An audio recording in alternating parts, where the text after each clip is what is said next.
Hello friends, మళ్ళీ మీ అందరికీ నా యూట్యూబ్ ఛానల్ నితీష్ క్రానికల్స్కి వెల్కమ్ బ్యాక్. ఈరోజు మనం చూడబోయే ప్రదేశం చాలా ప్రత్యేకమైనది. ఈరోజు మనం చూడబోతున్నాం ధనుష్కోడి అనే ఒక అద్భుతమైన చారిత్రక మరియు ఆధ్యాత్మిక ప్రదేశం గురించి. ప్రత్యేకంగా ధనుష్కోడి తొలి రైల్వే స్టేషన్ మరియు అక్కడ ఉన్న శివలింగ ఆలయం వివరాలు మీతో పంచుకోబోతున్నాను. ధనుష్కోడి అనేది తమిళనాడు రాష్ట్రంలో రామేశ్వరం దగ్గర ఉన్న ఒక విశేషమైన ప్రదేశం.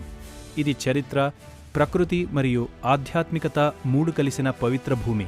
ధనుష్కోడి ప్రాంతంలో సముద్ర తీరానికి చాలా దగ్గరగా ఒక శివలింగం భక్తులచే పూజించబడుతోంది. ఇది పెద్దగా నిర్మించబడిన ఆలయం కాదు. ఎత్తైన గోపురాలు, విస్తారమైన మండపాలు ఇక్కడ లేవు. కానీ భక్తుల విశ్వాసమే ఈ శివలింగానికి అసలైన శక్తి. సముద్ర గాలులు, అలల శబ్దం, నిశ్శబ్ద వాతావరణం మధ్యలో ఉన్న ఈ శివలింగం ఒక ప్రత్యేకమైన ఆధ్యాత్మిక అనుభూతిని కలిగిస్తుంది. 1904లో వచ్చిన భయంకరమైన సైక్లోన్ వల్ల ధనుష్కోడి పట్టణం మొత్తం ధ్వంసమైంది. ఆ తుఫాన్లో ఇళ్ళు, రైల్వే స్టేషన్, ఆలయాలు అన్నీ నాశనమయ్యాయి. అయితే కాలక్రమంలో భక్తులు తిరిగి ఈ ప్రాంతానికి రావడం మొదలుపెట్టారు.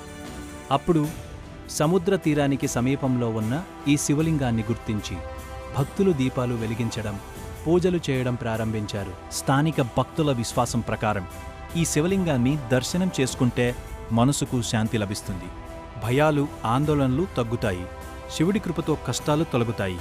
అందుకే ఇక్కడికి వచ్చే భక్తులు చాలా నిశ్శబ్దంగా ఆత్మనిమగ్నతతో పూజ చేస్తారు. సూర్యోదయం లేదా సూర్యాస్తమయం సమయంలో ఈ శివలింగం దగ్గర నిలబడి ధ్యానం చేస్తే మనసు పూర్తిగా ప్రశాంతంగా మారుతుంది. సముద్రం ముందు శివలింగం, ఇది మాటల్లో చెప్పలేని అనుభూతి. ధనుష్కోడి శివలింగం పెద్ద ఆలయంగా కాకపోయినా భక్తి, నమ్మకం, నిశ్శబ్దం ఈ మూడింటి సంగమం. ఈ ప్రదేశం మనకు ఒక విషయం గుర్తు చేస్తుంది. దైవం గుడిలో మాత్రమే కాదు, నమ్మకంలో కూడా ఉంటాడు. ఒకప్పుడు ధనుష్కోడి ఒక సజీవమైన పట్టణం. ఇక్కడ భారతదేశంలో అత్యంత ప్రాముఖ్యమైన తీరప్రాంత రైల్వే స్టేషన్లలో ఒకటి ఉండేది. ఈ రైల్వే మార్గం పంబన్ నుండి ధనుష్కోడి వరకు నిర్మించబడింది. చెన్నై నుంచి వచ్చే బోట్ మెయిల్ ఎక్స్ప్రెస్ రైలు ఇక్కడికి వచ్చేది. అక్కడి నుంచి ప్రయాణికులు శ్రీలంకకు వెళ్లేందుకు నౌకల్లో ప్రయాణించేవారు. కాని చొత్తపత్ 14 డిసెంబర్ 20న వచ్చిన భయంకరమైన సైక్లోన్ వల్ల ధనుష్కోడి పట్టణం మొత్తం నాశనమయింది. రైల్వే స్టేషన్, రైలు పట్టాలు, ఇళ్ళు అన్నీ సముద్రంలో కలిసిపోయాయి. ఆ రోజు తర్వాతే ధనుష్కోడి ఒక గోస్ట్ టౌన్గా మారిపోయింది. ఈ రోజు మనం చూస్తున్న రైల్వే స్టేషన్ అవశేషాలు ఆ భయంకరమైన తుఫాన్కు నిశ్శబ్ద సాక్ష్యాలుగా నిలిచాయి. ఇప్పుడు మనం వెళ్తున్న ప్రదేశం చాలా పవిత్రమైనది మరియు చారిత్రక ప్రాధాన్యం కలిగినది. అది రామసేతు ప్రాంతం మరియు భారతదేశం చివరి రహదారి. ఇప్పుడు మనమున్నది భారతదేశం చివరి రహదారిగా పిలువబడే ప్రదేశం.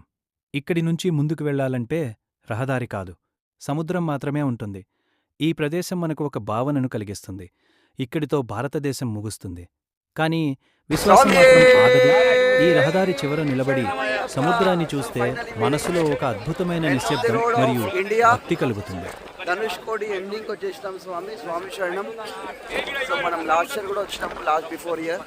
సో ఇది మన సెకండ్ ఇయర్ యాత్ర అనమాట, రామేశ్వరంకి రావడము. స్వామి శరణమే అప్ప. మీకు ఇప్పుడు వ్యూ అనేది చూపిస్తాను. స్వామి శరణం. నా ఛానల్ ఎవరైతే ఫస్ట్ టైం చూస్తున్నారో please do like, share and subscribe to my channel Nitish Chronicles. And అలాగే మీకు వ్యూ కూడా చూపిస్తాను. స్వామి శరణం, స్వామియే శరణమే. ఇక్కడ బంగాళాఖాతం మరియు మన్నార్ గల్ఫ్ సముద్రాలు కలుస్తాయి అని భావిస్తారు. అలల శబ్దం, గాలి స్పర్శ ఈ ప్రదేశాన్ని మరింత పవిత్రంగా మారుస్తాయి. సూర్యోదయం మరియు సూర్యాస్తమయం సమయాల్లో ఈ ప్రాంతం చాలా అద్భుతంగా ఉంటుంది.